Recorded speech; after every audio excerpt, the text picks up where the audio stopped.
नमस्कार। कहानियां पॉडकास्ट के पहले एपिसोड में आप सभी का स्वागत है। आज की कहानी बड़ी आम सी कहानी है। ऐसे वाक्य हर एक इंसान की जिंदगी में अक्सर होते रहते हैं। तो चलिए कहानी शुरू करते हैं। यह बात उन दिनों की है जब मैं क्लास 9th में पढ़ता था। तब मेरी उम्र लगभग 14 साल थी। उस समय मैं अपनी फैमिली के साथ ही रहता था। मेरी फैमिली में मेरे मम्मी पापा, मेरी छोटी बहन भी थी। मेरे पापा गवर्नमेंट की नौकरी करते थे, इसलिए हमें सरकारी क्वार्टर्स में रहना पड़ता था। जब मेरे पापा का प्रमोशन हुआ तब हमने एक नई कॉलोनी में एक बड़ा सा फ्लैट ले लिया। उसके बाद हम नए फ्लैट में शिफ्ट हो गए। मैं बहुत ही खुश था, पता नहीं क्यों। जिस दिन से हम उस घर में रहने के लिए गए थे तब से मुझे उस घर में अजीबोगरीब बेचैनी सी महसूस हो रही थी।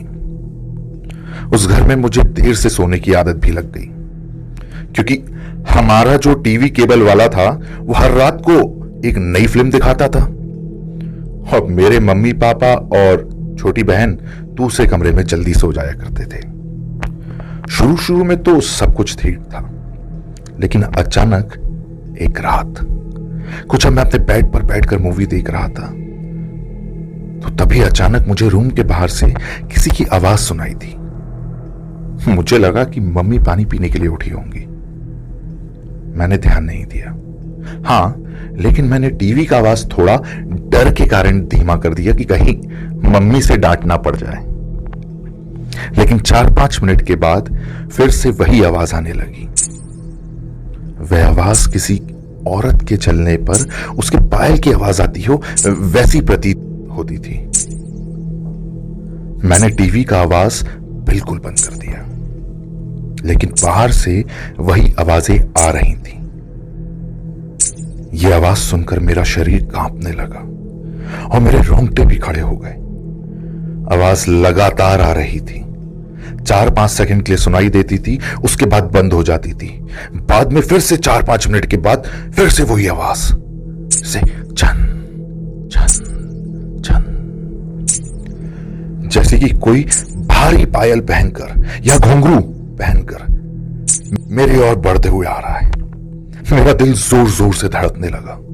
ऐसा लग रहा था कि अभी मेरा दिल छाती से बाहर निकलकर मेरे मुंह में ही आ जाएगा। समझ नहीं आ रहा था कि आखिर करूं तो क्या करूं। मैंने सोचा कि मैं अपने मम्मी पापा को भी उठाकर उनसे सारी बातें बता दूं। बाद में मैंने दरवाजा खोला तो अचानक वही आवाज फिर से सुनाई दी, पर अब वो आवाज बिल्कुल मेरे सामने से आ रही थी। ऐसा लग रहा था कि कोई नई नवेली दुल्हन या स्त्री चलकर मेरे पास आ रही हो, लेकिन सिर्फ आवाज ही आ रही थी। सामने कोई भी नहीं दिख रहा था और आवाज भी बिल्कुल क्लियर सुनाई दे रही थी। वही आवाज, छन छन छन। मैंने जैसे तैसे जाकर मम्मी पापा को जगा दिया और सारी सच्चाई उनको बता दी, पर मेरे पापा इस बात को मानने के लिए बिल्कुल भी तैयार नहीं थे। वैसे भी वो आधी नींद में जो थे। किसी ने मेरी बात पर ध्यान नहीं दिया। बाद में मैं अपने मम्मी पापा के साथ उनके ही कमरे में सो गया। ऐसे ही 3-4 दिन निकलने के बाद एक रात को फिर से वही आवाज सुनाई दी, पर अब तो उस आवाज की आदत सी हो गई थी मुझको। आवाज आने का कोई समय फिक्स नहीं था। कभी कभी आवाज वह 10 बजे आती थी, कभी 10:30, कभी 12, कभी 11, कभी 1। पर एक बात तो पक्की थी कि आवाज सिर्फ और सिर्फ मुझे ही सुनाई दे रही थी, दूसरे किसी को भी नहीं। कभी कभी वह आवाज मुझे बहुत डरा जाती थी, लेकिन उसने कभी हमारा कुछ नुकसान नहीं किया। 8-9 महीने बाद हमें एक नया फ्लैट मिल गया और हम वहां पर शिफ्ट हो गए। उसी फ्लैट में हमारी जगह पर जो नए लोग रहने के लिए आए थे वे हमारे जान पहचान के ही लोग थे और तो और उनका बेटा मेरा बहुत अच्छा दोस्त था। उनकी फैमिली भी काफी अच्छी थी। एक दिन वह अंकल हमारे घर आए और हमसे पूछा कि क्या आपको कभी कभी कोई आवाज सुनाई देती थी वहां पे। बस यही बात सुनकर मुझे पूरा यकीन हो गया था कि वह कोई मेरा वहम नहीं था। और वो आवाज उन अंकल के पूरे परिवार ने सुनी थी। आखिर में मेरे मम्मी पापा को मुझ पर यकीन हो ही गया कि मैं उस समय झूठ नहीं बोलता था। फिर बाद में उन लोगों ने घर में पूजा पाठ करवाया। हमने ये बात जानने की उनसे कोशिश की थी कि उस घर में आखिर हुआ क्या था। तब जाकर पता चला कि उस घर में एक नहीं बल्कि 6 आत्माएं, भूत प्रेत या नेगेटिव एनर्जी वहां पे मौजूद थी। उस बात को आज लगभग 14 साल हो गए और अब मैं बड़ा भी हो गया हूं।